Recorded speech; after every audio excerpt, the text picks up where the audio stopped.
ജനങ്ങളുടെ പൈസയായിരുന്നു. അതെവിടെ കിടക്കുന്ന മന്ത്രിയുടെ MLA ഒന്നുമില്ല. അതല്ലേ അവർ ഉത്തരവാദിത്തമില്ലാതെ. അല്ലെങ്കിൽ ഇത് ഇങ്ങനെ കിടക്കുമോ? എത്ര കോടി രൂപയുടെ സാധനം കിടക്കുന്നത്. പക്ഷെ കാണാനൊരു കൗതുകം അത്ര മാത്രമേ ഉള്ളൂ. അതുകൊണ്ട് എപ്പോൾ വന്നാലും ഇത് കാണണമെന്നും ടൗണിൽ വരുമ്പോൾ ഇത് കാണണം എന്നുള്ള ആഗ്രഹം മാത്രമേ ഉള്ളൂ. പക്ഷേ യാതൊരു ഉപയോഗമില്ല. യാതൊരു ഉപയോഗം മാത്രമല്ല, കോട്ടയത്തൊരു വേസ്റ്റ് അഴിമതി കാണിക്കാൻ വേണ്ടി ഉണ്ടാക്കിയ സംവിധാനം. കുട്ടികളെ ഒക്കെ വന്നു കഴിഞ്ഞാൽ ഇതിൻ്റെ ഒരു ഭംഗി, ഇപ്പോൾ മെട്രോ ഒക്കെ വന്നപ്പോൾ എല്ലാവരും ഇവിടുന്ന് ഇടുക്കിയിൽ നിന്നൊക്കെ വന്ന് പോയി കണ്ട പോലെ. എത്ര ഹൈറേറ്റഡ് ആണെങ്കിലും ഒരു ഫ്ലൈ ഓവറൊക്കെ ആണെങ്കിലും പെട്ടെന്ന് തീരാറുണ്ട്. ഒരു 3 വർഷം കൊണ്ടുള്ളാണെങ്കിലും അവിടെ തീർന്ന് നമ്മൾ കണ്ടിട്ടുള്ളതാണ്.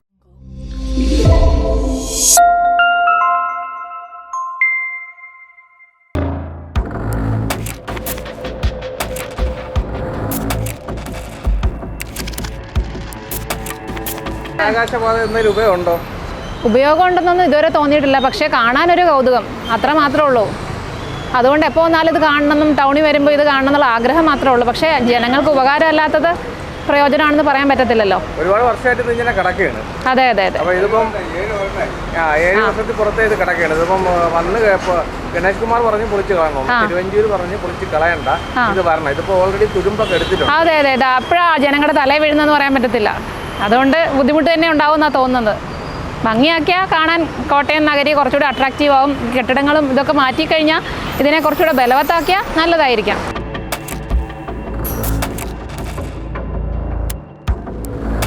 ആകാശപാത ഇത് എന്തെങ്കിലും ഉപയോഗമുണ്ടോ?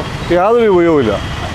യാതൊരു ഉപയോഗം മാത്രമല്ല, കോട്ടയത്തൊരു വേസ്റ്റ് അഴിമതി കാണിക്കാൻ വേണ്ടി ഉണ്ടാക്കിയ സംവിധാനം. രാഷ്ട്രീയമില്ല. പൊളിച്ച് കളയണമെന്നും പറയുന്നത് പൊളിക്കേണ്ടെന്ന് 100% പൊളിച്ചു കളയണം. പൊളിച്ചു കളയണം. അഴിമതി അതിൻ്റെ പിന്നിലുള്ളത്. രാഷ്ട്രീയമില്ല പറയുന്നത്. ഇതുപോലത്തെ പദ്ധതികളുടെ കീഴിലെല്ലാം അഴിമതി മാത്രമേ ലക്ഷ്യമുള്ളൂ. അതുകൊണ്ട് ഇത് പൊളിച്ചു കളയണം. ഇതിൻ്റെ യാതൊരു ആവശ്യം കോട്ടയത്തില്ല. ഇതില്ലെങ്കിലും മറ്റു പല കാര്യങ്ങളും ഇവിടെ നടക്കുന്നുണ്ട്. പിന്നെ മനുഷ്യൻ ഇന്നതാണ് നല്ലതെന്നുള്ളതല്ല വിഷയം. ഇതുകൊണ്ട് യാതൊരുവിധ പ്രയോജനവുമില്ല. ഇതൊക്കെ ചുമ്മാ അഴിമതി ലക്ഷ്യമാക്കി നടത്തുന്ന ഒരു അഭിപ്രായങ്ങളാണ്.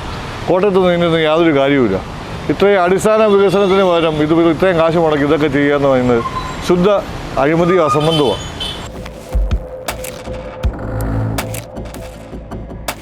പൊളിക്കണമെന്ന് ഞാൻ പറയത്തില്ല. കാരണം ഇതൊരു എന്താ പറയുക, ഒരു ടൂറിസത്തിൻ്റെ ഒരു രീതിയിലും കൂടി വരും. കുട്ടികളെ ഒക്കെ വന്നു കഴിഞ്ഞാൽ ഇതിൻ്റെ ഒരു ഭംഗി, ഇപ്പോൾ മെട്രോ ഒക്കെ വന്നപ്പോൾ എല്ലാവരും ഇവിടുന്ന് ഇടുക്കിയിൽ നിന്നൊക്കെ വന്ന് പോയി കണ്ട പോലെ ഇത് നല്ല അതിൻ്റെ ഡിസൈനിലും നല്ല ഭംഗിയിലും ചെയ്യുവാണെങ്കിൽ ഓക്കെ. എൻ്റെ വ്യക്തിപരമായിട്ടുള്ള അഭിപ്രായം എന്ന് പറഞ്ഞു കഴിഞ്ഞാൽ കോട്ടയം ജില്ലയുടെ അല്ലെങ്കിൽ ഈ ടൗണിൻ്റെ ഹൃദയഭാഗത്തുള്ള ഇതെന്ന് പറയുമ്പോഴത്തേക്ക് ഈ സംഭവം എന്ന് പറയുമ്പോഴത്തേക്കും വികസന പ്രവർത്തനം എല്ലാം നല്ലത് തന്നെയാണ്. പക്ഷേ ഈ ശീമാട്ടിയുടെ ആ പഴയ റൗണ്ടാന തന്നെ മതിയായിരുന്നു എന്നുള്ള മാത്രമാണ് ഒരു നാട്ടുകാരൻ എന്നുള്ള നിലയിൽ എൻ്റെ വ്യക്തിപരമായിട്ടുള്ള അഭിപ്രായം. പിന്നെ ഈ 2 നേതാക്കന്മാർ ഇവർ രണ്ടുപേരും സ്വന്തം മണ്ഡലത്തിൽ ന്യായമായിട്ടുള്ള വികസന പ്രവർത്തനം ചെയ്തിട്ടുള്ള ആൾക്കാരാണ്. അതുകൊണ്ട് നമുക്കിതിനെക്കുറിച്ച് കൂടുതലായിട്ട് ഞാൻ പറയുന്നില്ല. എൻ്റെ അഭിപ്രായം ശീമാട്ടി റൗണ്ടാന തന്നെ മതിയെന്നാണ്.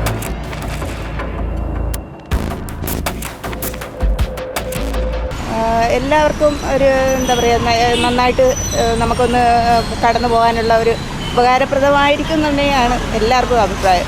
ഉടനെ വരുമെന്ന് പ്രതീക്ഷയുണ്ടോ? ഉണ്ട്. ഇനിയിപ്പോൾ അത് തിരുവഞ്ചൂരാണ് തുടങ്ങി വെച്ചത്. ഗണേഷ് കുമാർ പൊളിക്കണമെന്ന് പറയും. അതെ, അപ്പോൾ അവരാണ് ഭരിക്കുന്നത്. അതുകൊണ്ട് പ്രതീക്ഷ ഉണ്ടോ? അല്ലോ, പ്രതീക്ഷയുണ്ട്.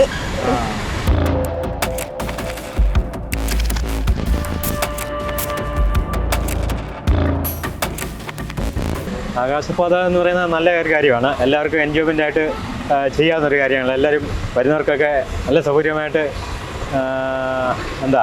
അതിനകത്ത് ബിസിനസ്സും കാര്യങ്ങളൊക്കെ ഉണ്ടാവുമല്ലോ. അപ്പോൾ എല്ലാവർക്കും നല്ലൊരു ജോളിയായിട്ട്. ഇതിപ്പം ഗണേഷ് കുമാർ മന്ത്രി പറയുന്നത് പൊളിച്ച് കളയണമെന്നാണ് പറയുന്നത്. തിരുവഞ്ചൂർ പറയുന്നത് പൊളിച്ച് കളയണ്ട, കൊണ്ടുവരണം എന്നും പറയുന്നത്. അതിപ്പോൾ ഓരോരോ പാർട്ടിക്കാർ വരുമ്പോഴത്തേനും അവർ അതിനനുസരിച്ച് നിൽക്കും. അതിനപ്പുറത്തോടൊന്നുമില്ല.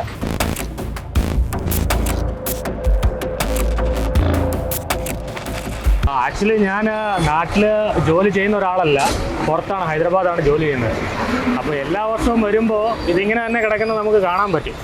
ഇതിപ്പോൾ എൻ്റെ ഒരു പേഴ്സണൽ അഭിപ്രായത്തിൽ ഞാൻ അവിടുത്തെയും ഇവിടുത്തെയും തമ്മിലൊരു പ്രൊജക്റ്റിൻ്റെ ഒരു ഡിഫറൻസ് കാണുന്നത്, അവിടുത്തെ ഒരു പ്രൊജക്റ്റ് നമ്മളൊരു 3 വർഷം അല്ലെങ്കിൽ 4 വർഷം കൊണ്ട് മാക്സിമം എത്ര ഹൈറേറ്റഡ് ആണെങ്കിലും ഒരു ഫ്ലൈ ഓവറൊക്കെ ആണെങ്കിലും പെട്ടെന്ന് തീരാറുണ്ട്. ഒരു 3 വർഷം കൊണ്ടുള്ളാണെങ്കിലും അവിടെ തീർന്ന് നമ്മൾ കണ്ടിട്ടുള്ളതാണ്.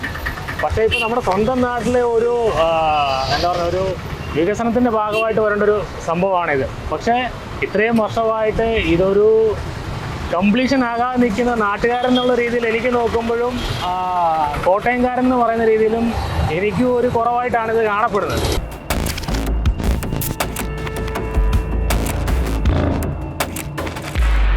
വന്നു കഴിഞ്ഞാൽ ഉപയോഗമുണ്ട്, അതുകൊണ്ട് ഇത് ഇനി ഇവിടുത്തെ പണിയിട്ട് കാര്യമൊന്നുമില്ല, ഒരു കാര്യവുമില്ല. കാണുന്ന ആൾക്കാർക്ക് ദോഷമായിട്ട് വരുള്ളൂ. അതെന്ന് പറഞ്ഞാൽ ഇതിപ്പോൾ തുരുമ്പ് ഇരിക്കുമല്ലേ, ഇത് തുരുമ്പ് ഇരിക്കും. അത് ഇനിയിപ്പോൾ അതിൻ്റെ മുകളിൽ പണിത് കഴിഞ്ഞാൽ അത് ദോഷമല്ലേ വരുന്നത്.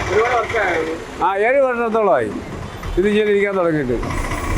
എന്നാലും ഇത് ഏതെങ്കിലും അല്ലെങ്കിൽ നേരത്തെ ഇവർ ഒരു എഗ്രിമെൻറ്റ് വെക്കണം. ഇത് തീർക്കുന്നിടം വരെ സർക്കാർ, ഏത് സർക്കാരായാലും അതിൻ്റെ കാശ് കൊടുക്കണമെന്ന്, പൂർത്തിയാക്കാനുള്ള കാശ് കൊടുക്കണമെന്ന് ഏത് സർക്കാർ വന്നാലും അതിനൊരു എഗ്രിമെൻറ്റ് വെക്കണമായിരുന്നു. ജനങ്ങളുടെ പൈസയായിരുന്നു. ഇവിടെ കിടക്കുന്ന മന്ത്രിയുടെ MLA യുടെ ഒന്നുമല്ല. അതല്ലേ അവർക്ക് ഉത്തരവാദിത്തമില്ലാതെ. അല്ലെങ്കിൽ ഇത് ഇങ്ങനെ കിടക്കുമോ? എത്ര കോടി രൂപയുടെ സാധനമാണ് കിടക്കുന്നത്. അതുപോലെ നേരത്തെ പണിയുന്ന പോലെ അത് തൃശ്ശൂരാണെങ്കിലും പറഞ്ഞിട്ടുണ്ട്, നല്ല സൂപ്പർ സാധനമാണ്. AC ആണ് അതിൻ്റെ മോള്, ആൾക്കാർക്ക് ഉപകാരമുണ്ട്. അങ്ങനെയൊക്കെ ഉള്ള ഇത് AC അല്ലെങ്കിലും സാധാരണ ഒരു പാലം ഇതുപോലെ വരുവാണെങ്കിൽ നമുക്ക് നാട്ടുകാർക്ക് എല്ലാവർക്കും നല്ലതായിരുന്നു. പക്ഷേ ഇതുകൊണ്ട് ഇനി ഒരു ഉപയോഗമില്ല.